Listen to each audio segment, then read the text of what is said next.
بسم الله الرحمن الرحيم. طه ما أنزلنا عليك القرآن لتشقى إلا تذكرة لمن يخشى تنزيلا ممن خلق الأرض والسماوات العلى الرحمن على العرش استوى له ما في السماوات وما في الأرض وما بينهما وما تحت الثرى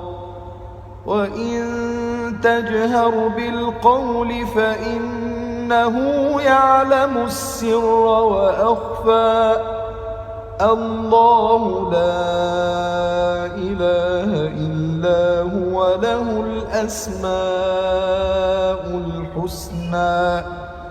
وهل أتاك حديث موسى إذ رأى نارا فقال لأهلهم كثوا إني آنست نارا لعلي آتيكم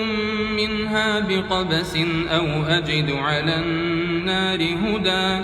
فلما أتاها نودي يا موسى إني أنا ربك فاخلع نعليك إنك بالوادي المقدس طوى وأنا اخترتك فاستمع لما يوحى إنني أنا الله لا إله إلا أنا فاعبدني وأقم الصلاة لذكري إن الساعة آتية أكاد أخفيها لتجزى كل نفس